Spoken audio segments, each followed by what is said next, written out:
Assalamualaikum warahmatullahi wabarakatuh. Perkenalkan, saya Lisdiana Nurfadilah dengan NPM 101212220 dari kelas C6 Manajemen.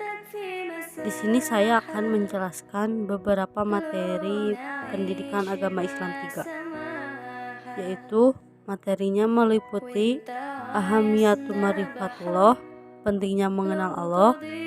Selanjutnya, at-thoriq ila marifatullah, cara menuju marifatullah. Yang selanjutnya, al-mawani fi marifatullah, penghalang mengenal Allah. Dan yang terakhir ada al-dilah ala wujudillah, bukti keberadaan Allah. Materi pertama, saya akan menjelaskan tentang ahamiyatul marifatullah, pentingnya mengenal Allah. Urgensi mengenal Allah. Yang pertama ada kepentingan mengenal Allah. Manusia sangat berkepentingan untuk mengetahui siapa penciptanya dan untuk apa ia diciptakan. Definisi yang lain bahwa marifatullah bukanlah menjadi zat Allah, karena hal ini tidak mungkin terjangkau oleh kapasitas manusia yang terbatas. Yang kedua ada dalil akli atau akal. Jika manusia merenungkan apa yang terdapat di alam semesta, pasti akan menyadari bahwa keharmonisan sistem alam semesta tidak terjadi secara kebetulan. Allah berfirman dalam Quran surat Ali Imran ayat 190, yang artinya, sesungguhnya dalam penciptaan langit dan bumi dan silih bergantinya malam dan siang, terdapat tanda-tanda bagi orang-orang yang berakal.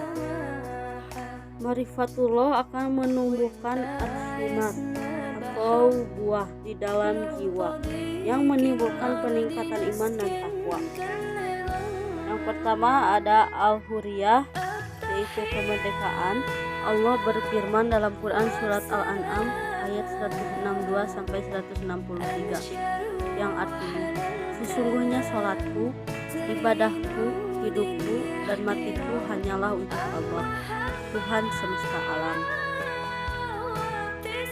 Ia sekutu baginya, dan demikian itulah yang diperintahkan kepadaku, dan aku adalah orang yang pertama-tama menyerahkan diri kepada Allah.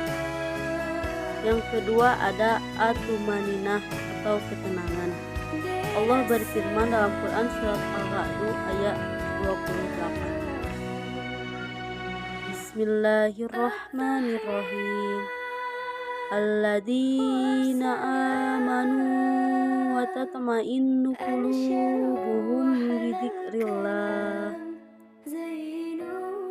Ala bidzikrillahi tatma'innul qulub, yang artinya yaitu orang-orang yang beriman dan hati mereka menjadi tenteram dengan mengenal Allah. Ingatlah, hanya dengan mengingat Allah lah hati jadi tenteram. Yang ketiga ada al-barakat atau keberkahan. Allah berfirman dalam Quran surat Al-A'raf ayat 96. Jikalau sekiranya penduduk negeri-negeri beriman dan bertakwa, pastilah kami akan melimpahkan kepada mereka berkah dari langit dan bumi. Tetapi mereka mendustakan ayat-ayat kami itu, maka kami siksa mereka disebabkan perbuatannya. Yang keempat ada al-hayatut thayyibah, kehidupan yang baik. Allah berfirman dalam Quran surat An-Nahl ayat 97.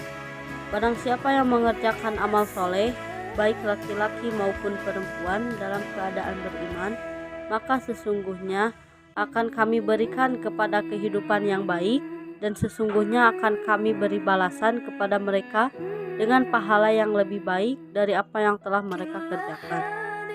Yang kelima ada dukhulul jannah, dimasukkan ke dalam surga. Al-Quran surat Yunus ayat 25 sampai 26. Yang terakhir ada mardatillah, keridhaan Allah Ta'ala. Al-Quran surat Al-Bayyinah ayat 8. Materi selanjutnya at-tarku ila marifatullah, jalan menuju pengenalan terhadap Allah. Allah Subhanahu wa Ta'ala tidak menampilkan wujud zatnya yang maha hebat di hadapan makhluk-makhluknya secara langsung dan dapat dilihat seperti kita melihat semua makhluk. Maka segala sesuatu yang tampak dan dapat dilihat dengan mata kepala kita pasti itu bukan Tuhan. Ayat-ayatnya adalah yang pertama ayat kauliyah dan yang kedua ayat kauniyah. Selain ayat-ayat ada metode Islam dan metode selain Islam. Metode Islam yaitu dengan naklil dan akal, tasdik atau membenarkan, menghasilkan iman. Metode selain Islam yang pertama dugaan dan hawa nafsu, dan terakhir ragu-ragu. Materi yang ketiga ada al-mawani fi marifatullah, penghalang mengenal Allah.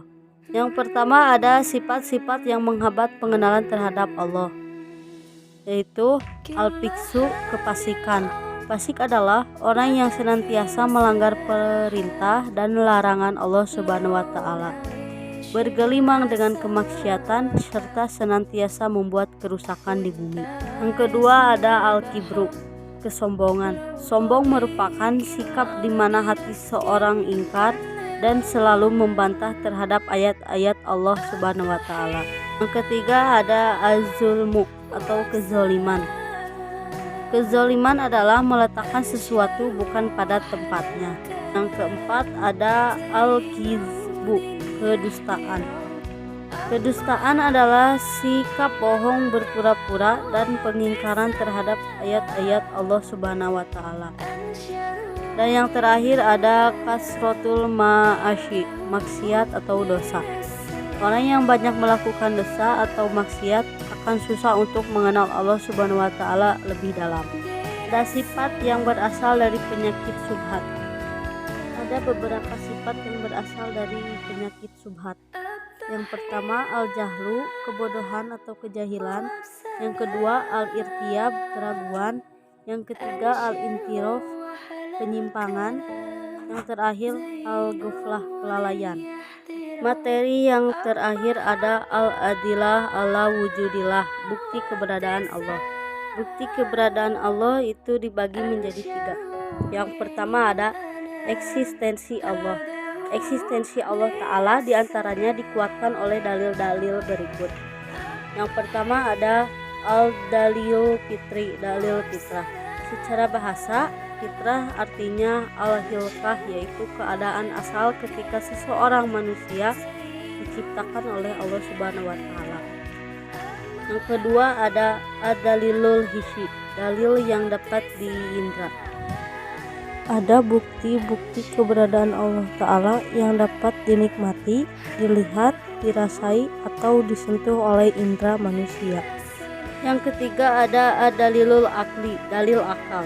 Jika kita menggunakan akal kita untuk memperhatikan berbagai fenomena di alam semesta ini, akan sampailah kita pada suatu kesimpulan bahwa semua fenomena yang ada ini membuktikan bahwa Allah yang Maha Kuasa itu ada. Yang keempat ada dalil nakli. Dalil nakli adalah dalil pembuktian akan keberadaan dengan merujuk petunjuk kitab suci. Yang kelima ada dalil sejarah. Eksistensi Allah Ta'ala telah diberitakan di sepanjang sejarah manusia. Yang kedua adalah mengagungkan Allah. Sesungguhnya termasuk kewajiban terbesar secara akal dan nakli adalah mengenal keagungan Sang Maha Pencipta yang keesaannya diakui oleh alam semesta. Beberapa cara dapat dilakukan untuk mengagungkan Allah Subhanahu wa taala. Yang pertama ada doa. Doa yaitu dengan sering bersimpuh memohon kepada Allah Subhanahu wa taala agar menanamkan di hati kita rasa pengagungan terhadapnya, merasa rendah di hadapannya, baik dalam keadaan tersembunyi ataupun dalam keadaan terang-terangan. Yang kedua ada menjauhi perbuatan maksiat. Kita berupaya menjauhi maksiat dengan segala bentuknya. Kita hadirkan keagungan zat yang kita maksiati ketika terjerumus dalam perbuatan maksiat.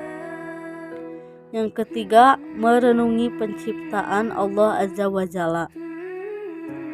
Tafakur ini termasuk sebab atau faktor yang paling penting yang bisa membantu kita untuk menumbuhkan rasa pengagungan dan penghormatan kepada Allah Al-Bari. Yang keempat ada mentadaburi kitabnya dan memahami makna-maknanya. Dengan ini kita akan terbantu untuk mengagungkan Allah Al-Bari Azza wa Jalla. Al-Adilah ala wujudillah yang terakhir adalah mentauhidkan Allah. Ilmu tauhid menjadi dasar pedoman dalam ajaran Islam. Ilmu ilmiah yang akan membantu manusia menetapkan akidah-akidah keagamaan melalui dalil atau aturan yang jelas. Sekian pembahasan materi pendidikan agama Islam. Mohon maaf bila ada kesalahan kata. Wassalamualaikum warahmatullahi wabarakatuh.